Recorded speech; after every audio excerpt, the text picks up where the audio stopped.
In 1975, a 24-year-old engineer at Kodak built the world's first digital camera.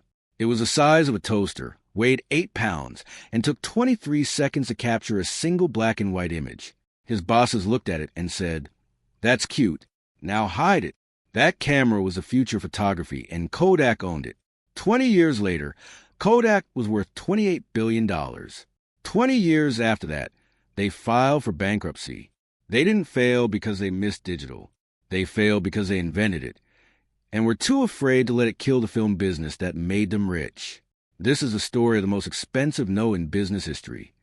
The suicide of Kodak, how the inventor of the future became its first victim. There's a photograph, taken in December 1975, that should hang in every business school in the world.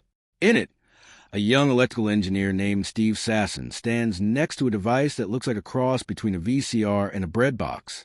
It's about the size of a toaster, weighs roughly 8 pounds, and has a lens on the front connected by a tangle of wires to a circuit board and a cassette tape recorder. This was the world's first digital camera. Sasson had built it in a Kodak lab in Rochester, New York, using spare parts and a new technology called a charge-coupled device, a sensor that could convert light into digital signals. The camera captured black and white images at 0.01 megapixels. It took 23 seconds to record a single photo onto a cassette tape. To view the image, you had to plug the tape into a custom-built playback device and wait another 23 seconds for it to appear on a television screen. IT was crude. It was slow. It was revolutionary. And Kodak's response was to bury it. Sasson presented his invention to Kodak's management, expecting excitement. After all, this was Kodak, the company that had invented mass-market photography, that had put cameras in the hands of ordinary people, that had turned Kodak moment into a phrase that meant capturing a memory worth keeping. But the executives didn't see a revolution. They saw a threat. The reaction I got, Sasson later recalled, was one of curiosity and skepticism. It did not feel like a major invention. The feeling was that this was a very scary look at what could be possible in the future. Because Kodak's entire business model was built on film, on the chemical process of exposing light-sensitive emulsion, on the rolls of film you bought and developed and printed. Every digital camera sold would be a film camera not sold. Every digital image viewed on a screen was a print not made. The math was brutal.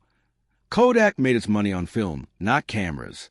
And digital photography meant no film at all. They patented it. They locked it away. They told Sasson he couldn't even show it to anyone outside the company. And then they went back to selling film. Understand why this decision was so catastrophic. You have to understand what Kodak was in its prime. George Eastman founded the company in 1888 with a simple, brilliant insight. Photography didn't have to be complicated. Before Eastman, taking a photograph required glass plates, chemicals, a darkroom, and technical expertise. Eastman's Kodak camera came preloaded with a 100 exposure roll of flexible film. You shot your pictures, mailed the entire camera back to Kodak, and they developed the film and sent you prints. His slogan was perfect. You press the button, we do the rest. By the 1990s, Kodak controlled 90% of the U.S. film market and 85% of camera sales. The company was worth $28 billion and employed over 140,000 people. In Rochester, New York, Kodak wasn't just a company. It was a city.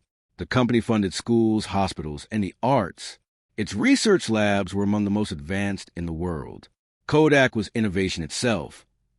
But innovation, it turned out, was only welcome when it served the business model.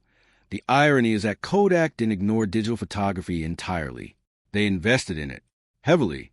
Between the 1970s and 1990s, Kodak poured billions into digital imaging research. They developed the first integral color sensor, the first megapixel sensor, the first digital SLR camera, a 1.2 megapixel professional model built by Sasson, and a colleague in 1989 that looked and functioned like the cameras professionals use today. Kodak held the foundational patents. They collected billions in licensing fees from every digital camera manufacturer on the planet. When the digital camera market finally exploded in the late 1990s, Kodak should have been the king, but they weren't, because they never committed. Every time Kodak's digital division made progress, the film division pushed back. The argument was always the same. Every digital camera sold takes away from film camera, and we know how much money we make on film. Sasson heard this repeatedly. That was the argument, he said. Of course. The problem is pretty soon you won't be able to sell film, and that was my position. But the film business was too profitable, too entrenched, too comfortable. In 2000, film still accounted for 70% of Kodak's revenue and an even larger share of its profits. The executives who had built their careers on film couldn't bring themselves to destroy it. So they hedged. They launched digital cameras, but treated them as a side business. They tried to pivot to inkjet printers in 2007, betting that people would still want to print their digital photos at home. They even diversified into pharmaceuticals, spending $5.1 billion to acquire Sterling Drug in 1988, and copiers, hoping to find another cash cow before film died. None of it worked. The pharmaceutical acquisition saddled Kodak with massive debt. The copier business barely broke even after decades of investment. The inkjet printer launch came just as smartphones were about to make printing photos obsolete. And through it all, the film business kept shrinking, not because Kodak was cannibalizing it with digital, but because competitors were. While Kodak hesitated, Sony, Canon, Fujifilm, and Nikon leaned in. They didn't have a film business to protect. They had nothing to lose and everything to gain. They built better digital cameras, marketed them aggressively, and captured the market Kodak had invented. By 1999, worldwide digital camera sales hit 1 million units. By the early 2000s, the market was flooded with competitors driving prices down and quality up. Kodak, which should have owned this space, was just another player, and not a very good one. Then came the iPhone in 2007, and the final nail in the coffin. Smartphones didn't just replace digital cameras. They made the entire concept of a camera as a separate device feel quaint. Why carry a camera when your phone was always in your pocket, always connected, and getting better with every software update? The iPhone destroyed the standalone digital camera market, which in turn destroyed the last reason anyone needed Kodak. The company's inkjet printer bet, the razor and blades model where they make money on ink cartridges, collapsed because nobody was printing photos anymore. They were posting them on Facebook, Instagram, and Snapchat. By 2011, Kodak was burning through cash at a terrifying rate. They had $957 million left, down from $1.6 billion a decade earlier. They tried to survive by suing competitors for patent infringement, extracting $838 million from settlements with companies like LG. They explored selling their patent portfolio, but it was too little, too late. On January 19, 2012, Eastman Kodak Company, 132 years old, once one of the most valuable companies on earth, filed for Chapter 11 bankruptcy protection. The numbers tell the story of a corporate suicide. From 1996 to 2012, Kodak went from a $28 billion market cap to bankruptcy, from 140,000 employees to a fraction of that, from a company that defined American industry to a cautionary tale taught in every MBA program. The city of Rochester, New York, was devastated. Jobs that paid well were replaced by lower-wage work.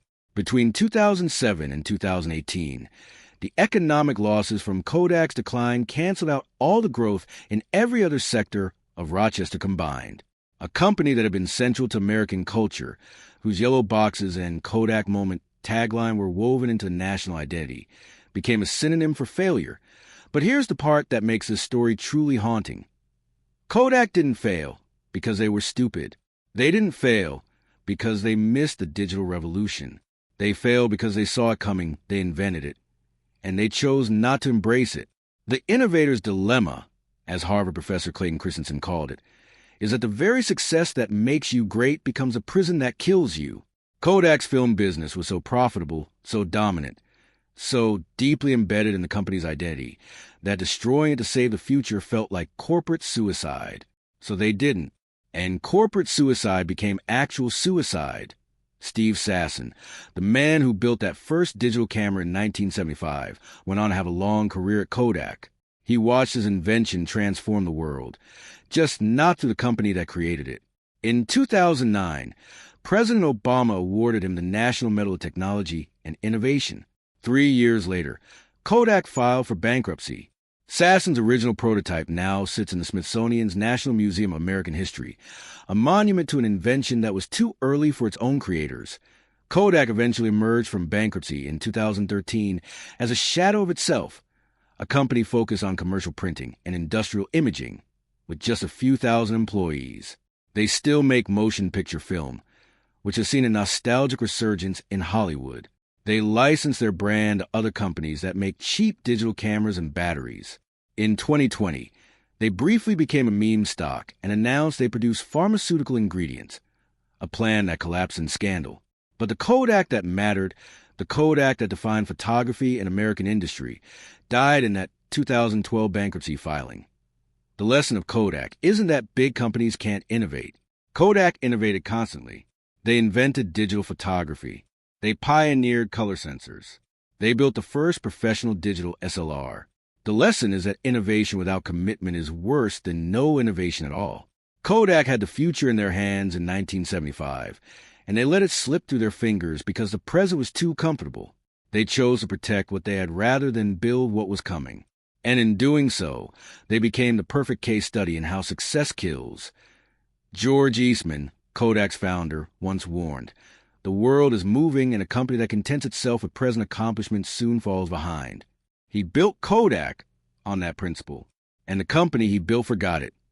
Today, when you take a photo with your phone and post it instantly to the world, you're living in the future Steve Sasson invented in 1975. Kodak could have owned that future. They had the patents, the talent, the brand, the distribution. They had everything, except the courage to let go of the past. And that, more than any competitor, more than any technology, more than any market force, is what killed them.